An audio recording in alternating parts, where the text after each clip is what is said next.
Reels वाली बहू। प्रज्ञा को रील्स बनाने का बड़ा ही क्रेज है और वो दिन भर रील्स बनाती रहती है। खाते पीते घूमते फिरते घर में कॉलेज में रील्स बनाने के कारण प्रज्ञा पूरे कॉलेज में हाईलाइटेड है। जहां उसकी रील्स सभी को पसंद आते हैं, वहीं मनीषा चिंता में डूबी रहती है। एक रोज जब खाते हुए प्रज्ञा रील्स बना रही होती है, तब मनीषा कहती है, 1 मिनट भी चैन नहीं है इस लड़की को। ये नहीं कि खाना तो आराम से खा ले, लेकिन नहीं, अरे थोड़ी देर रील्स नहीं बनाओगी तो आसमान नहीं टूट पड़ेगा। अरे मम्मी, इसी को तो कहते हैं डिटर्मिनेशन। तुम नहीं समझोगी ये सब। भगवान, इस लड़की को सद्बुद्धि दे। जब देखो तब टेढ़ा बाका मुंह बनाती रहती है। मनीषा की बात का प्रज्ञा पर जरा भी असर नहीं होता और वो खाते खाते रील्स बनाती रहती है। दिन बीतने लगते हैं और देखते देखते प्रज्ञा का कॉलेज भी खत्म हो जाता है। आए दिन कोई ना कोई मनीषा को प्रज्ञा की शादी करवाने का सुझाव दे जाता है। सब ठीक ही कहते हैं, प्रज्ञा की शादी कर देनी चाहिए। अपने घर के काम काज में व्यस्त हो जाएगी तो खुद ही ये रील्स और नाच गाना बंद हो जाएगा।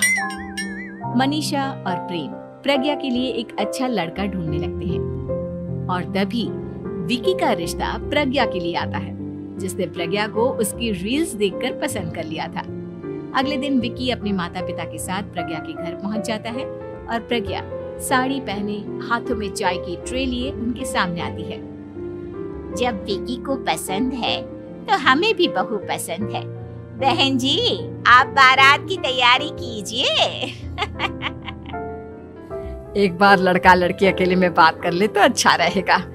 हाँ हाँ, क्यों नहीं। मनीषा विकी को प्रज्ञा के कमरे में भेजती है, जहां प्रज्ञा पहले से ही रील्स बना रही होती है। तभी विकी कहता है, आ गए आपके साजन जी।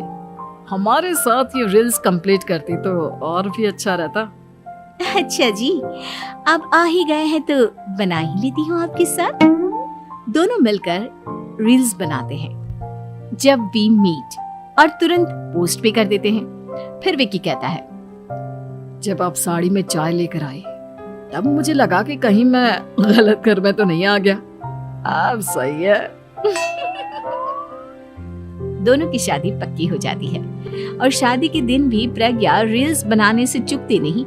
यहाँ तक कि बारात के समय भी नाचते हुए रील्स बनाती है। सभी लोग प्रज्ञा की तारीफ के पुल बांध देते हैं और प्रज्ञा नाचती गाती अपने ससुराल चली जाती है। सब कुछ अच्छा चल रहा होता है। प्रज्ञा यहाँ भी दिन भर हर चीज की रील्स बनाती रहती है।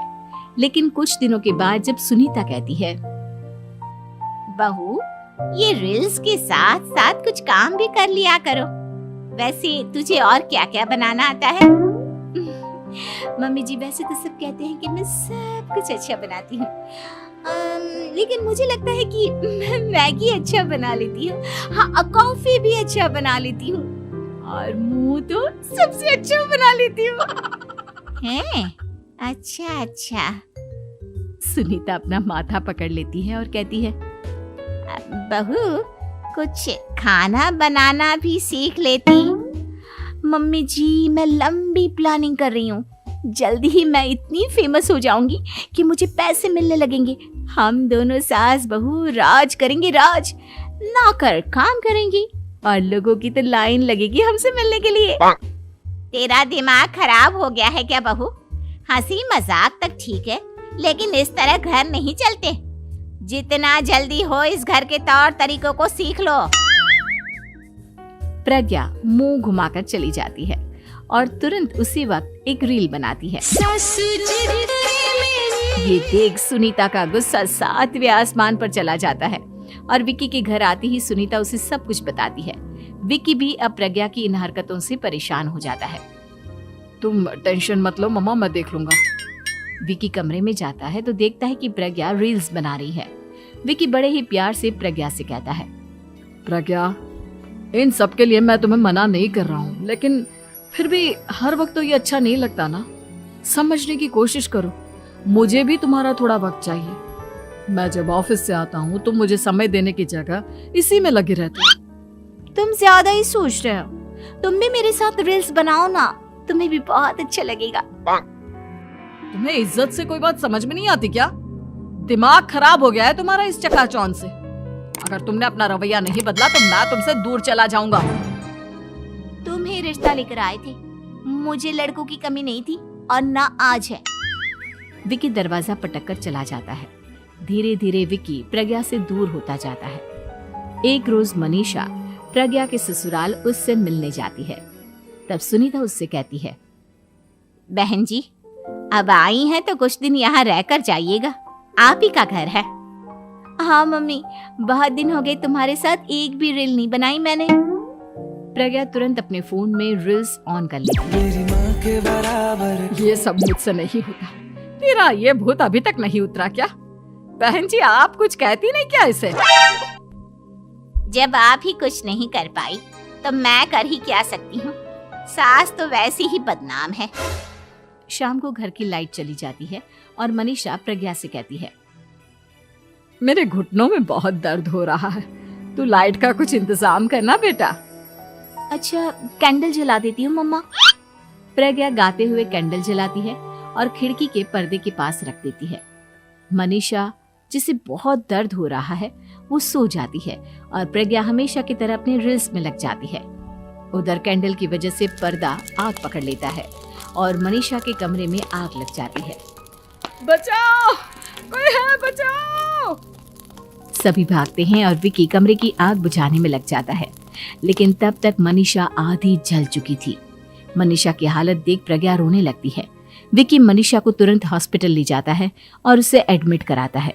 विकी प्रज्ञा से कहता है, देख लिया ना, तुम्हारे इस नाच गाने की वजह से आज तुम्हारी माँ की जान जाते जाते रह गई। अब पता नहीं तुम और क्या चाहती हो। उधर डॉक्टर कहते हैं, इनकी हालत बहुत नाजुक है, आधे से ज्यादा जल चुकी है। प्रज्ञा रोती हुई मंदिर में जाती है और भगवान के आगे जाकर कहती है, भगवान, मेरी माँ को ठीक कर दो। मैं कसम खाती हूँ, हाथ से ये रील्स बनाना छोड़ दूंगी। बस मुझे मेरी माँ वापस मिल जाए। 2 दिन बीत जाते हैं और मनीषा खतरे से बाहर आ जाती है। पेशेंट अब ठीक है, आप लोग उनसे मिल सकते हो। सब कोई मनीषा से मिलता है और प्रज्ञा सबके सामने अपना फोन तोड़ देती है। मुझे माफ कर दो मम्मा, मैंने तुम लोगों की बातों को नजरअंदाज किया। बेटा, कोई भी चीज जरूरत से ज्यादा खराब है। मैंने तुम्हें रील्स बनाने से कभी मना नहीं किया, लेकिन हर वक्त एक ही चीज तो सही नहीं है। मैं समझ गई हूँ मम्मा, आई एम सॉरी। प्रज्ञा उस दिन से रील्स बनाना छोड़ देती है और पूरी तरह से अपने घर में लग जाती है।